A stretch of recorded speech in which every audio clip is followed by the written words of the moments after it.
तुम्ही उगाच पत्रकार लोक भांडणं लावता, बाकी आमचं काय भांडण नाही. नमस्कार, आपण पाहत आहात पुणे लाईव्ह न्यूज. पाहुयात दिवसभरातील ठळक घडामोडी. चाकण उत्तर पोलीस ठाणे हद्दीतील शाळा, कॉलेज व इतर शैक्षणिक संस्थांच्या 100 मीटर परिसरात सिगारेट, तंबाखू व इतर तंबाखूजन्य पदार्थ विक्री करणाऱ्या टपऱ्यांवर अतिक्रमण कारवाई करण्यात आली. चाकण उत्तर पोलीस ठाणे हद्दीतील शाळा, कॉलेज व इतर शैक्षणिक संस्थांच्या परिसरात तंबाखूमुक्त वातावरण निर्माण करण्यासाठी चाकण नगर परिषद अतिक्रमण विभागाचे अधिकारी यांच्या समवेत शाळा, कॉलेज व इतर शैक्षणिक संस्थांच्या 100 मीटर परिसरात सिगारेट, तंबाखू व इतर तंबाखूजन्य पदार्थ विक्री करणाऱ्या टपऱ्यांवर विशेष अतिक्रमण मोहीम राबवण्यात आली. सिगारेट व इतर तंबाखूजन्य पदार्थ अधिनियम 2003 अंतर्गत शाळा, कॉलेज व इतर शैक्षणिक संस्थांच्या 100 मीटर परिसरात तंबाखूजन्य पदार्थ विक्री करण्यास कायद्याने मनाई करण्यात आली आहे. या पार्श्वभूमीवर चाकण विभागाचे सहाय्यक पोलीस आयुक्त सचिन कदम व चाकण उत्तर पोलीस ठाण्याचे वरिष्ठ पोलीस निरीक्षक जितेंद्र कदम यांनी चाकण नगर परिषदेचे मुख्याधिकारी अंकुश जाधव आणि नगर परिषदेचे अतिक्रमण विभागाचे अधिकारी यांच्या संयुक्त पथकाने 3 ठिकाणच्या अनधिकृत टपऱ्यांवर अतिक्रमण कारवाई केली आहे. आळंदी पोलीस स्टेशनच्या हद्दीत झालेल्या एक चैन चोरीच्या गुन्ह्याचा तपास करत असताना पिंपरी चिंचवड पोलिसांच्या मालमत्ता गुन्हे विरोधी पथकाला मोठे यश आले आहे. या प्रकरणी पोलिसांनी 3 सराईत आरोपींना बेड्या ठोकल्या असून त्यांच्याकडून चोरी गेलेली सोन्याची चैन आणि गुन्ह्यात वापरलेली कार असा एकूण 12,95,000 रुपये किमतीचा मुद्देमाल जप्त करण्यात आला आहे. आळंदी पोलीस स्टेशनच्या हद्दीत मोटरसायकलवरून आलेल्या 3 अनोळखी इसमांनी एका व्यक्तीला दुखापत करून त्याच्या गळ्यातील सोन्याची चैन जबरदस्तीने चोरून नेली होती. या प्रकरणी आळंदी पोलीस ठाण्यात दाखल करण्यात आलेल्या गुन्ह्याचा समांतर तपास करण्यात आला. सापळा रचून 3 आरोपींना ताब्यात घेण्यात आले. यामध्ये वैष्णव शरद कदम वयवर्ष 20, सचिन जालिंदर कदम वयवर्ष 42 आणि विजय ज्ञानेश्वर कदम वयवर्ष 33, तिघेही राहणार मुक्कामपोस्ट निरगुडी, तालुका हवेली, जिल्हा पुणे यांना अटक करण्यात आली. पोलिसांनी आरोपींकडून 4,95,000 रुपये किमतीची 33.810 ग्रॅम वजनाची सोन्याची चैन आणि गुन्ह्यात वापरलेली 8 लाख रुपये किमतीची 4-चाकी गाडी जप्त केली. आरोपींना पुढील तपासासाठी आळंदी पोलिसांच्या ताब्यात देण्यात आले आहे. शिरूर तालुक्यातील मांडवगण फराटा येथे क्रिकेट स्पर्धेदरम्यान झालेल्या फायरिंग प्रकरणातील 2 मुख्य आणि सराईत आरोपींना स्थानिक गुन्हे शाखा पुणे ग्रामीणच्या पथकाने सातारा जिल्ह्यातून अटक केली आहे. अटक करण्यात आलेल्यांमध्ये चाकणमधून तडीपार असलेल्या एकाचा समावेश आहे. आरोपींकडून 2 गावठी पिस्तूल आणि 2 जिवंत काडतुसे जप्त करण्यात आली आहे. मांडवगण फराटा येथील भैरवनाथ क्रिकेट मैदानावर स्पर्धेसाठी लावण्यात आलेल्या बॅनरवर फोटो न लावल्याच्या कारणावरून 2 गुन्हेगारी टोळ्यांमध्ये याबद्दल वाद निर्माण झाला. हा वाद इतका विकोपाला गेला की दोन्ही गटांनी एकमेकांवर गोळीबार केला. या घटनेत खुनाचा प्रयत्न झाल्याप्रकरणी शिरूर पोलीस ठाण्यात परस्पर विरोधी गुन्हे दाखल करण्यात आले होते. यामध्ये 5 जणांना अटक करण्यात आली होती. मात्र या गुन्ह्यातील मुख्य आरोपी फरार होते. या प्रकरणातील मुख्य आरोपी अक्षय उर्फ ईश्वर गोविंदा पाटील वयवर्ष 31, सध्या राहणार तळेगाव ढमडेरे, तालुका शिरूर, मूळ राहणार जळगाव आणि सत्यम उर्फ पप्पू दत्तात्रय कड वयवर्ष 26, राहणार कडाचीवाडी, चाकण, तालुका खेड, जिल्हा पुणे हे गुन्हा घडल्यापासून फरार होते. दोघेही सराईत आणि संघटित गुन्हेगारी करणारे आरोपी होते. अक्षय पाटील याच्या विरोधात तब्बल 18 गंभीर गुन्हे दाखल आहेत, तर सत्यम उर्फ पप्पू कड याच्या विरोधात मारामारी, खून, आर्म ॲक्टसह गंभीर स्वरूपाचे 12 गुन्हे दाखल आहेत.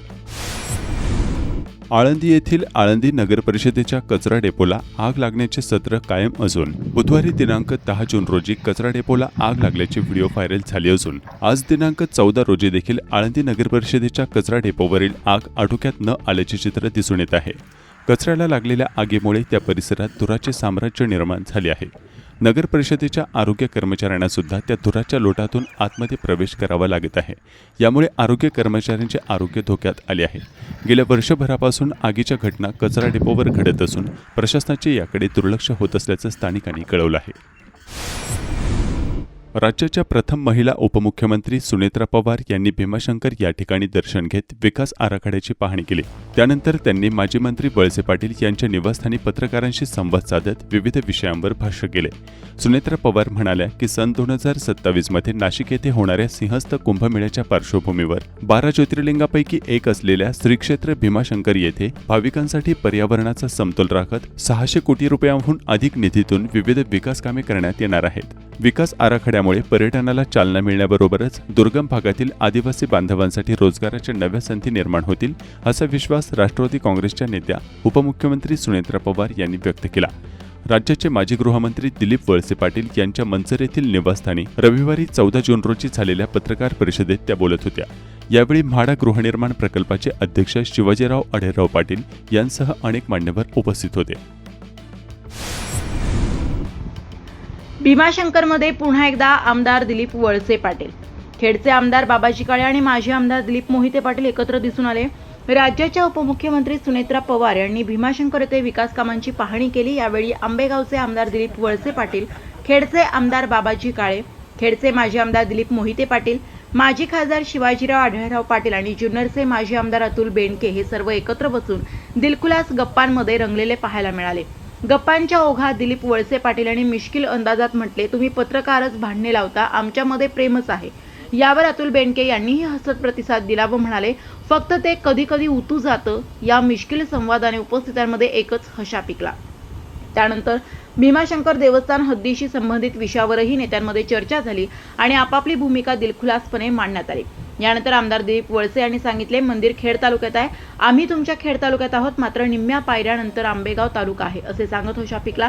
तसेच पाहणी दरम्यान एकाच गाडीत या नेत्यांनी काही काळ प्रवास केला. यामुळे खेड आंबेगाव या वादावर पूर्णपणे पडदा आज उपमुख्यमंत्री सुनेत्रा अजित पवार यांच्या दौऱ्याने पडला असल्याचे बोलले जात आहे.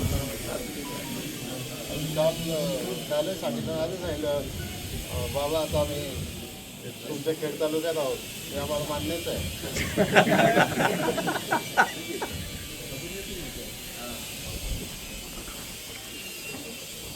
फक्त अर्ध्या पायरीच्या वर आंबेगाव तालुका आहे, अर्ध्या पायरीच्या खाली खेड तालुका आहे.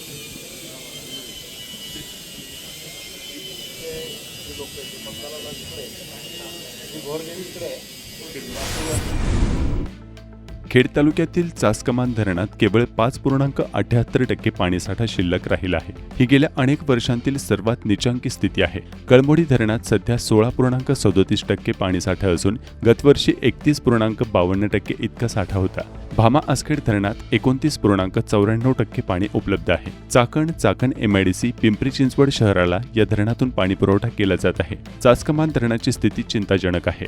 त्यामुळे पिण्याच्या पाण्याचा आणि जनावरांच्या पाण्याचा व चाऱ्याचा गंभीर प्रश्न निर्माण होणार आहे. जुन्या वादाच्या कारणावरून एकास चाकूने वार करून जखमी केल्याची घटना खेड तालुक्यातील मोहितेवाडी शेलपिंपळगाव येथे घडली आहे. याबाबत सत्यम रावसाहेब कराळे वय 25 राहणार शेलपिंपळगाव यांनी दिलेल्या फिर्यादीवरून अनिल तुळशीराम पोतले राहणार मोहितेवाडी शेलपिंपळगाव याच्यावर गुन्हा दाखल करण्यात आलाय. फिर्यादी सत्यम कराळे यांनी उत्तर चाकण पोलीस ठाण्यात दिलेल्या तक्रारीनुसार ते गावातील गुळाचा चहा दुकानाच्या समोर पाण्याची बाटली आणण्यासाठी गेले होते. त्यावेळी अनिल पोतले यांनी गाडीतून फिर्यादीला पिस्तूल दाखवून फिर्यादीच्या वडिलांबरोबर झालेल्या पूर्वीच्या भांडणाच्या कारणावरून व चुलत्याच्या झालेल्या हत्येच्या कारणावरून चिडून डाव्या हाताने फिर्यादीची गच्छंडी पकडली व मारहाण करण्यास सुरुवात केली. फिर्यादी यांच्या छातीवर नखाने ओरखडून पॅन्टच्या खिशातून चाकू काढत फिर्यादी यांच्या डोक्यावर कपाळावर चाकूने वार करून जखमी केले. तसेच गोळ्या घालून खल्लास करण्याची धमकी दिली. याबाबत अनिल पोतले याच्या विरुद्ध उत्तर चाकण पोलीस ठाण्यात गुन्हा दाखल करण्यात आलाय. राजगुरुनगर परिसरातील चांडोल येथील शहीद राजगुरू शासकीय औद्योगिक प्रशिक्षण संस्थेमध्ये नवीन शैक्षणिक प्रवेश सप्ताह सुरू झाला असून एकूण 14 विविध प्रकारचे व्यावसायिक अभ्यासक्रम उपलब्ध आहेत. ऑनलाईन प्रवेश प्रक्रिया 21 जून पर्यंत सुरू आहे.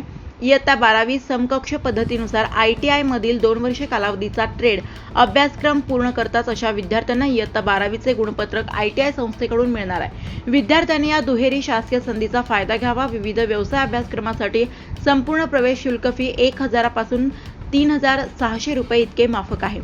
चांडोली ITI संस्थेमध्ये विशेषतः मुलींसाठी असलेल्या ड्रेस मेकिंग प्रशिक्षणासह electrician, fitter, turner, machinist, grinder, machinist, painter general, tool and die maker, sheet metal worker, instrument mechanic, electronics mechanic आदी विविध ट्रेडसाठी 1 आणि 2 वर्षाचे व्यवसाय अभ्यासक्रम उपलब्ध आहे.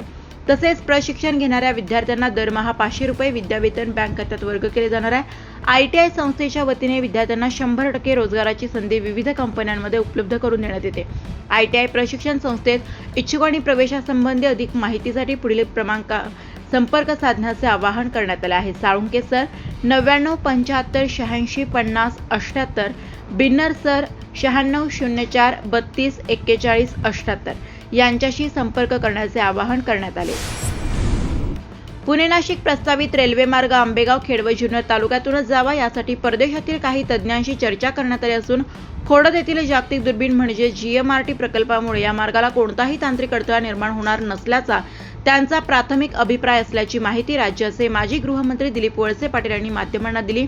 वळसे पाटील म्हणाले, 12 ज्योतिर्लिंगापैकी एक असलेल्या श्री क्षेत्र भीमाशंकर येथे सध्या 600 कोटी रुपयांच्या विकास आराखड्याअंतर्गत विविध कामे सुरू आहेत. भविष्यात देशभरातून येणाऱ्या भाविकांच्या सोयीसाठी पुणे नाशिक रेल्वे मार्ग या भागातून होणे अत्यंत आवश्यक आहे. त्या दृष्टीने मुख्यमंत्री देवेंद्र फडणवीस आणि उपमुख्यमंत्री सुनेत्रा पवार यांच्याशी सविस्तर चर्चा झाली आहे. खोडद येथील जागतिक दुर्बिणीला कोणताही तांत्रिक अडथळा निर्माण होणार नसल्याबाबत काही तज्ज्ञ हमी देण्यास तयार असल्याचं सांगत त्यांनी मुख्यमंत्री फडणवीस यांच्या उपस्थितीत लवकरच बैठक होणार असून त्यानंतर सुधारित अहवाल सादर करण्यात येईल. त्यानंतर रेल्वे मार्गाला हिरवा कंदील मिळेल असा विश्वासही त्यांनी व्यक्त केला. सुमारे 231 किलोमीटर लांबीच्या प्रस्तावित पुणे नाशिक रेल्वे मार्गात मंचर, नारायणगाव, आळेफाटा, राजगुरुनगर, चाकण, संगमनेर आणि सिन्नर या प्रमुख स्थानकांचा समावेश असल्याचंही त्यांनी सांगितलंय. काँग्रेस पक्षाचे ज्येष्ठ नेते माजी मंत्री बाळासाहेब थोरात व खेडचे आमदार बाबाजी काळे यांची राजगुरुनगर येथे भेट झाली. सहकार विभाग, विकास कामे व प्रामुख्याने पुणे नाशिक एलिव्हेटेड महामार्ग गती देणे, पुणे नाशिक रेल्वे प्रकल्पाबाबत सविस्तर चर्चा झाली. विशेषतः पुणे नाशिक रेल्वे प्रकल्प जुन्या मार्गानेच व्हावा या विषयावर सविस्तर सकारात्मक चर्चा व पाठपुरावा करण्याची दिशा ठरवण्यात आली. जिल्हा महसूल विभागाने शासन आदेशाला केराची टोपली दाखवत महसूल कर्मचारी यांच्या बदल्यांचा घाट घातलाय. धक्कादायक म्हणजे जिल्हाधिकारी जितेंद्र डुडी यांच्या परस्पर हे प्रकार सुरू असल्याची चर्चा असून यामुळे मोठ्या प्रमाणावर महसूल कर्मचारी यांच्यामध्ये नाराजी निर्माण झाली आहे. जिल्हाधिकारी डुडी यांनी मागील वर्षी ज्याप्रमाणे पारदर्शक शासन निर्देशानुसार बदल्या केल्या होत्या त्याप्रमाणे यावर्षी करणे अपेक्षित होते. महसूल शाखेतील काही लोकांनी 31 मे पर्यंत जे पात्र कर्मचारी आहेत अशा कर्मचारी यांची यादी न करता 31 मे नंतरचे देखील कर्मचारी यांच्या याद्या करून बदल्या करण्याची हालचाली सुरू केल्या. यामुळे पात्र नसताना देखील असंख्य कर्मचारी यांच्यावर अन्याय होणार असल्याचं सांगण्यात येत आहे. त्यामुळे जिल्हाधिकारी डुडी यांनी स्वतः लक्ष घालावे अशी भावना कर्मचारी दबक्या आवाजात करत आहेत. याबाबत निवासी उपजिल्हाधिकारी कदम व महसूल तहसीलदार कडनोर यांनी नेमकी काय प्रक्रिया केली आहे हे मात्र प्रत्यक्षात समजत नसल्याचं देखील बोलले जात आहे. मात्र यात अनियमितता सुरू असल्याची जोरदार चर्चा मात्र जिल्हाभर सुरू आहे. पिंपरी चिंचवड औद्योगिक नगरी आणि चाकण MIDCला जोडणाऱ्या महत्वाकांक्षी निगडी ते चाकण वाकड मार्गे मेट्रो प्रकल्पाचा निर्णय गेल्या 3.5 महिन्यांपासून प्रलंबित आहे. महामेट्रोने 47 किलोमीटर अंतराच्या दुसऱ्या मेट्रो मार्गाचा सुधारित DPR म्हणजेच सविस्तर प्रकल्प अहवाल फेब्रुवारी 2026 मध्येच पिंपरी चिंचवड महापालिकेकडे सादर केला आहे. मात्र महापालिका प्रशासनाच्या उदासीनतेमुळे हा अहवाल अद्याप सर्वसाधारण सभेसमोर मंजुरीसाठी ठेवण्यात आला नाही. प्रशासकीय स्तरावरील या चालढकलपणामुळे प्रकल्पाचा खर्च आता थेट 12,937 कोटी 23 लाख रुपयांवर पोहोचला असून त्यात तब्बल 2,500 कोटी रुपयांची वाढ झाली आहे. विशेष मुलांच्या माध्यमातून ईश्वरी सेवा आमदार बाबाजी काळे. विशेष मुलांना सर्वसामान्य जीवन जगण्याची ताकद देणाऱ्या शिक्षण संस्था ईश्वरी सेवा करण्याचे कार्य करतात. त्यांच्या पाठीशी समाजाने योगदानासह उभे राहिले पाहिजे अशा शिक्षण संस्थेच्या पायाभूत सुविधांसाठी सर्वतोपरी मदत करण्यात येईल असे आश्वासन आमदार बाबाजी काळे यांनी दिले. तिन्हेवाडी तालुका खेड येथील स्वराज्य शिक्षण संस्थेच्या सहयोग या विशेष मुलांच्या शाळेचे आणि डे केअर सेंटरचे उद्घाटन आमदार बाबाजी काळे यांच्या हस्ते रविवार दिनांक 14 रोजी करण्यात आले. यावेळी आयोजित स्वागत समारंभात उपस्थित विद्यार्थी, पालक आणि ग्रामस्थांना मार्गदर्शन करताना ते बोलत होते. अनुगामी लोकराज्य महाअभियान अनुलोम खेड विभागाच्या वतीने चंद्रकांत पाटील उच्च व तंत्र शिक्षण मंत्री महाराष्ट्र राज्य यांच्या वाढदिवसानिमित्त 2 दिवस मोफत आरोग्य तपासणी सप्ताहाचे आयोजन करण्यात आले आहे. भारतीय जनता पार्टी खेड तालुका चाकण मंडळ अध्यक्ष भगवान मेदनकर यांच्या पुढाकाराने हा सामाजिक उपक्रम राबवला जात आहे. भीमाशंकर येथे मुख्यमंत्री देवेंद्र फडणवीस यांनी भेट दिली. या ठिकाणी खेड व आंबेगाव तालुका वाद काही जणांकडून उभा केला जात आहे. याच पार्श्वभूमीवर भोसरीचे आमदार महेश लांडगे यांनी मिश्किल टिप्पणी करत भीमाशंकर मंदिर परिसर केंद्रशासित प्रदेश जाहीर केला तर वादच राहणार नाही असे मुख्यमंत्री देवेंद्र फडणवीस यांना सांगितले. हा व्हिडिओ मोठ्या प्रमाणावर समाज माध्यमाते नेटकरी मंडळींनी व्हायरल केला आहे. मात्र या केलेल्या टिप्पणीवर मुख्यमंत्री यांनी स्मित हास्य केले. त्यामुळे केंद्रशासित प्रदेश म्हणून सध्या तरी भीमाशंकर परिसर होणार नाही व खेड तालुक्यातच मंदिर राहणार आहे.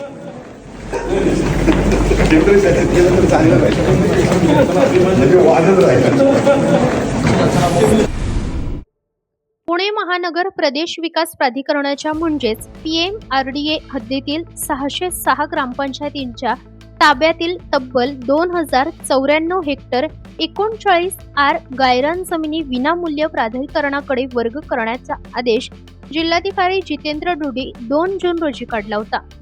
त्यानंतर अवघ्या काही दिवसात अनेक गावातील गायराने PMRDA आयुक्त यांची नावे सातबाऱ्यावर झाली असल्याचा धक्कादायक प्रकार समोर आला आहे.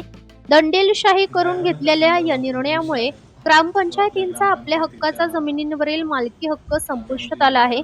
गायरान जमिनी हस्तांतरित झाल्यास भविष्यात ग्रामपंचायतींना गावांसाठी खेळाचे मैदान, पाण्याच्या टाक्या, सांडपाणी प्रक्रिया केंद्र, स्मशानभूमी, रस्ते, नाले, सभामंडप आदी अत्यंत आवश्यक आणि सार्वजनिक सुविधा निर्माण करण्यासाठी जागाच शिल्लक राहणार नाही. सर्वात मोठा फटका पशुपालन करणाऱ्या ग्रामीण भागातील शेतकऱ्यांना बसणार असून त्यांच्या समोरीलच चराई क्षेत्राचा प्रश्न अत्यंत गंभीर झाला आहे. या विरोधात सरपंच परिषदेने उपमुख्यमंत्री सुनेत्रा पवार व वरिष्ठ अधिकाऱ्यांना निवेदन दिले आहे. न्याय मिळवण्यासाठी न्यायालयात जाण्याचा पवित्रा सरपंच परिषद घेणार आहे. नमस्कार, मी कुंडलिक कोइनकर, माजी सरपंच आणि सामाजिक कार्यकर्ता. आत्ता जो शासनाने जो निर्णय घेतला गेला 7/5/2026ला कलेक्टर साहेबांनी जो निर्णय घेतला गेला गायरान जमिनीच्या हस्तांतरणाबाबतचा, तो निर्णय घेत असताना त्यांनी ग्रामीण भागावरती किंवा गावावरती जो काय अन्याय केला गेला त्या अन्यायाच्या माध्यमातून वाचा फोडण्यासाठी आणि सगळ्यात महत्त्वाचं लोकजागृती होण्यासाठी आज या ठिकाणी मी मीडियासमोर येत आहे, मीडियासमोर बोलत आहे. हा जो विषय आहे की याच्यामध्ये 12 जुलै 2011चा जो काही शासन निर्णय आहे त्या शासन निर्णयाच्या नुसार जे मुख्य हेतू त्या ठिकाणी होता की ह्या ज्या जमिनी लोकांकडं आहेत, गावाकडं आहेत, तर त्या जमिनी मुळात पायाभूत सुविधा निर्माण करण्यासाठी, गावाचा सर्वांगीण विकासासाठी, जनावरांना त्या ठिकाणी पशुधनासाठी, चराईसाठी, त्याचबरोबर वेगवेगळ्या गावातीलच डेव्हलपमेंट करण्यासाठी त्या ठिकाणी त्या जमिनी त्या राखीव ठेवल्या गेल्या होत्या. परंतु आत्ता घेतलेला जो काही शासन निर्णय आहे तो अतिशय चुकीच्या पद्धतीने त्या ठिकाणी घेतला गेला आहे. मुळात या 12 जुलै 2011चा शासन निर्णय जे आहे त्याच्यामध्ये स्पष्टपणे असं म्हणलं, ग्रामपंचायतीच्या ठरावासोबत ग्रामसभेचा सुस्पष्ट ठराव असणे हा सगळ्यात महत्त्वाचा विषय त्या ठिकाणी आहे की ग्रामपंचायतीचा ग्रामसभेचा सुस्पष्ट ठराव असल्याशिवाय या जमिनीचं कोणत्याही प्रकारचं हस्तांतरण करता येणार नाही, हा सगळ्यात महत्त्वाचा विषय त्या ठिकाणी आहे. परंतु या विषयाकडे जाणीवपूर्वक दुर्लक्ष जे केलं गेलं आहे. आत्ता ह्या जमिनी PMRDकडे हस्तांतरण करत असताना या ठिकाणी याचं दुर्लक्ष केलं गेलं आहे. तर ह्या जमिनी गावाकडं आहेत किंवा त्याचं हस्तांतरण करण्यात येऊ नये याच्यासाठी मान्य न्यायालयामध्ये सिव्हिल अपील क्रमांक आता मला एक सांगा त्याच्यामध्ये फक्त की यांनी हा आदेश शासनाने कधी काढला आणि याचा हस्तांतरण किती दिवसात झाले, काय प्रकार? हा ते सांगतो. आता हा जो आदेश आहे हा शासनाने 7/5/2026ला मान्य कलेक्टर साहेबांनी आदेश काढला आणि याचं इतकं स्पीड त्या ठिकाणी वाढवलं गेलं की 1 महिना पूर्ण होईपर्यंत डायरेक्ट याचं हस्तांतरण तर झालं, याचा 7/12 झाला, त्याचा फेरफार सुद्धा झाला गेला. म्हणजे आत्ताचा जस्ट मी एक फेरफार पाहिला, एका गावचा फेरफार 10/6/2026ला त्या गावामधला फेरफार सुद्धा झाला होता. म्हणजे इतकं स्पीड या ठिकाणी घेतलं गेलं. 1 महिन्याच्या आतमध्ये त्या आदेशानंतर त्या सातबाऱ्यावरती PMRDचं नाव पण आलं आणि 7/12 झाला, त्याच्याबरोबर त्याचं फेरफार सुद्धा झाला.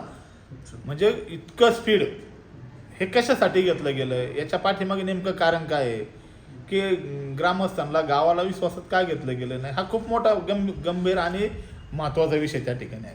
न्यायालयाचा काय तुम्ही रेफरन्स सांगा? हा, आता न्यायालयाचा एक विषय आहे की हे हस्तांतर करत असताना न्यायालयाने जे निर्देश दिले होते किंवा न्यायालयाने ज्या काही अटी आणि शर्ती त्या ठिकाणी घालून दिल्या होत्या एक केस होते न्यायालयामध्ये अतिक्रमणाबाबतीत, गायरान जमिनीवरील अतिक्रमणाबाबत सिव्हिल अपील क्रमांक होतं 1132/2011 SLP 3109/2011 ते जगपाल सिंग व इतर विरुद्ध पंजाब राज्य सरकार आणि ह्या संदर्भातलं ते अपील होतं. काय म्हटलं होतं त्या appeal? त्या अपिलामध्ये न्यायालयाने काही निरीक्षण नोंदवली होती. 28/1/2011 जी काय न्यायालयाने त्या ठिकाणी निरीक्षण नोंदवली होती, त्या निरीक्षणामध्ये असं म्हणलं होतं की शतकांपासून गावाच्या ताब्यात असलेल्या सार्वजनिक वापरातील जमिनी व गायरान जमिनी गावकऱ्यांच्या विविध उपयोगात आहेत. असे गुरांना पाणी पिण्यासाठी, धुण्यासाठी तलाव, त्याचबरोबर हंगामाचे धान्य साठवणुकीसाठी जागा, पाणंद रस्ते, त्याचबरोबर शवगृह, रस्ते, पीक मळणीसाठी, मुलांसाठी खेळण्यासाठी ह्या जागा किंवा गावामध्ये रामलीला असेल इत्यादींसाठी मैदान, बैलगाड्या, स्थानिक जलस्रोत, मोकळी जागा, स्मशानभूमी दाखवून हस्तांतरण करताना काय करायला पाहिजे?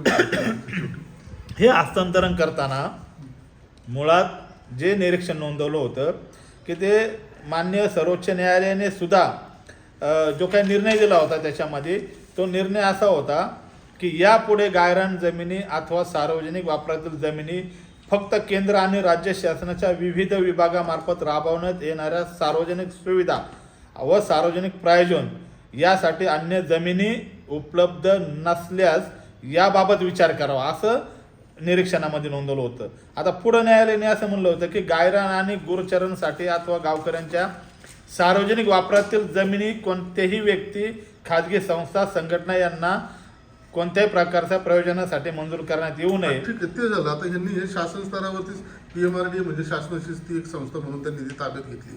त्याचा इतक्या लवकर त्यांनी त्या सातबारावरती सुद्धा त्याचा इफेक्ट दिसून येतोय. त्या गावांवरती कसा अन्याय होणार आहे? काय हा, आता तो अन्याय तर इतका जबरदस्त होणार आहे, ते गावचं गावपणच त्या ठिकाणी जाणार आहे. समृद्ध गाव म्हणतो आपण, समृद्ध पंचायत म्हणतो, ही समृद्ध पंचायत समृद्ध गाव राहणारच नाही. कारण गावच्या ताब्यात जर ते जमीनच नसेल, त्या ठिकाणी गावाला पायाभूत सुविधा निर्माण करायच्या असेल तर गाव ही जागा मागायला जाणार कोणाकडे? आता जर गावामध्ये जागाच उपलब्ध राहिली नसेल, समजा एखाद्या गावामध्ये PSC उभारायची असेल, एखाद्या गावामध्ये स्मशानभूमी उभारायची असेल, एखाद्या गावामध्ये पाण्याचे काही स्रोत निर्माण करायचे असेल, त्या ठिकाणी जर तलाव उभारायचे असेल, त्या गावाला जर जागाच नसेल तर गावचं गाव पण या माध्यमातून हरवणार आहे. त्या गावाला त्या विकासापासून वंचित राहणार आहे. ते गावच त्या ठिकाणी समृद्ध होणार नाही, ते गाव विकसित होणार नाही. कारण पर्यायाने त्या गावाकडं, त्या लोकांकडं जागा उपलब्ध नसणार आहे. बरं, आता शासनाने हा जो सगळीकडे आता ग्रामीण भागामध्ये चर्चा आहे की सगळ्या गावांच्या गायरांवरती जो दरोडा घातलाय शासनाने, ह्याच्या मागचा त्यांचा हेतू काय आहे नेमका? खरा हेतू काय? याच्या पाठीमागचा मुख्य हेतू म्हणजे आता तर प्रथम दर्शनी असा दिसतो की विकासाच्या बाबतीमध्ये विकास हा प्रयोजन आहे, हा हेतू अजिबात स्पष्ट होत नाही. त्याचं कारण असं आहे की जरी त्यांनी प्रस्ताव सादर करून आम्ही या ठिकाणी हा विकास करणार आहे, या क्षेत्रामध्ये ते टाउन प्लॅन करणार आहे, या ठिकाणी आम्ही क्रीडांगण करणार आहे, या ठिकाणी आम्ही अमुक करणार आहे, तमुक करणार आहे, अशी पूर्ण यादी त्या ठिकाणी मान्य कलेक्टर साहेबांनी दिलेली आहे. परंतु मूळ मुद्दा असा आहे की या ठिकाणी भविष्यातल्या अनेक वर्षसुद्धा हे होऊ शकणार नाही. म्हणून याचं तरतूद जर कशासाठी केली असेल तर आता मला असं वाटतं किंवा लोकांच्या मनामध्ये सुद्धा असा प्रश्न आहे की ही जी तरतूद जी केली गेली की राजकीय लोकांच्या पुढच्या पिढी त्या ठिकाणी जगण्यासाठी किंवा पुढच्या पिढीचं भवितव्य म्हणून ही तरतूद केलेली आहे का या जमिनीची, अशा प्रकारची शंका एक आमच्या सारख्याच्या मनामध्ये त्या ठिकाणी येते. बरं, आता त्याच्यामध्ये दुसरा मुद्दा असा आहे ही सगळं PMRD आयुक्त आता त्या सातबाऱ्यावरती आले, जे PMRD मुळे टाउन प्लॅनिंग ज्या वेळेला आपल्याकडे होतं ते घालून त्यांनी PMRD आणलं.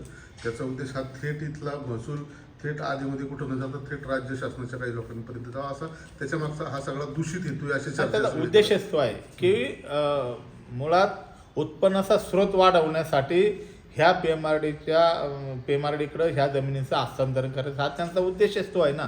म्हणजे उत्पन्न स्रोत, कुणाचं उत्पन्न स्रोत वाढवायचं तर PMRDचं. आता माझा मुद्दा असा आहे की PMRDने आजपर्यंतच्या इतिहासामध्ये आमच्या गावांमध्ये जी गावं त्या ठिकाणी PMRDच्या हद्दीमध्ये आहेत त्या गावांमध्ये काय विकसितपणा केला, काय विकास केला त्या गावामध्ये येऊन, कोणता अधिकारी त्या गावामध्ये आलाय आणि त्यांनी त्या ठिकाणी रस्ता केला PMRDच्या माध्यमातून. संस्था तिथं आयुक्त सोडले तर बाकी खालचे बरेचसे लोक कंत्राटी पद्धतीने भरले जातात. ते जे निर्णय घेतात किंवा ते जे चुकीचं काम करतात त्यांना ती शेवटी जबाबदार सुद्धा राहत नाही. म्हणजे हा ही शासनाची एक दरोडे टाकणारी संस्था आहे. नाही, मुळात अशी जी चर्चा होती ती खरी आहे का? मूळ प्रश्न असा आहे की PMRDची निर्मिती कशा मार्फत केली गेली? ग्रामविकास विभाग, आता नगर विकास विभाग. आता नगर विकास विभाग जो आहे तुमचा अस्तित्वात आहे. नगर विकास विभाग एक स्वतंत्र यंत्रणा आहे. मग PMRDची तुम्हाला नवीन स्थापन करायची काय गरज आहे? अशातला काय भाग नाही. बरं, केली तुम्ही स्थापन की त्या गावच्या सर्वांगीण विकासासाठी किंवा त्या हद्दीतील विकासासाठी तुम्ही ती PMRD स्थापन केली. आजपर्यंत PMRDच्या किती मिटिंग झाल्या? त्या मिटिंगला किती लोक हजर आली होती? किती लोक हजर झाली होती? त्या मिटिंगमध्ये काय तुम्ही धोरणात्मक निर्णय घेतले गेले? धोरणात्मक निर्णय घेऊन सुद्धा तुम्ही काय रद्दबादल ठरवले गेले?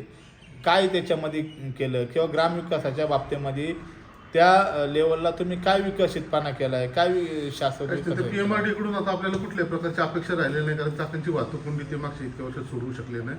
तर तो भाग दुसरा. आता तुम्ही याच्या विरोधात लढा देणार आहात का, किंवा फक्त जनजागृती करणार आहात का, किंवा त्या गावांना तुम्ही काय आवाहन करणार आहे? ज्या माझा मूळ प्रश्न असा आहे की लढा देणं आत्ताच्या शासनामध्ये हे त्यांच्या निकषात तरी बसत नाही.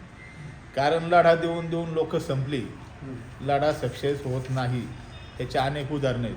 आता लढा द्यायला आम्ही गेलो तर किती कुणासाठी लढा देणार आपण? बरं, लढा आमचा शेवटपर्यंत टिकेल का? ही शंका निर्माण आहे. ही शंका आमच्या मनामध्ये का निर्माण झाली? ही शंका, तुम्ही 7/5ला आदेश काढताय आणि 10/5 पर्यंत तुमचा जर फेरफार सुद्धा तयार होतोय, एका महिन्याच्या आतमध्ये जर फेरफार तयार होतोय. आता जर फेरफार तयार झाला, त्या सातबाऱ्यावरती त्या प्राधिकरणाचं जर नाव आलं असेल, तर आता आम्हाला लढा तुमच्याकडे देणं जमणार आहे का? देणं तुम्ही करणार आहे का? राजकीय पुढारी फक्त एक गाजर दाखवण्याचं काम करतायत की आम्ही करतो, आम्ही केले, आम्ही या स्टेजपर्यंत आलोय, आम्ही हे सगळं करू शकतो.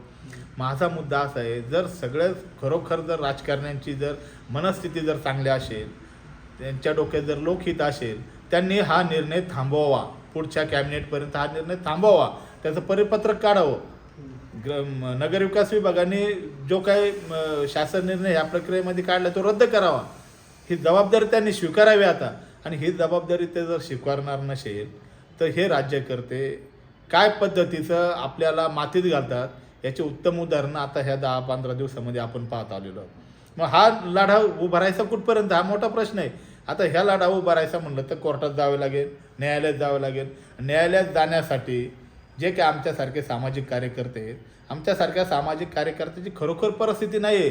न्यायालयामध्ये PIL दाखल करण्यासुद्धा परिस्थिती नाही आहे. आणि समजा आम्ही कर्जपाणी करून PIL दाखल केली तर आम्ही त्या न्यायालयापर्यंत पोहोचू शकू ह्या सगळ्या प्रक्रियेत, याची सुद्धा गॅरंटी आता राहिलेली नाही आहे.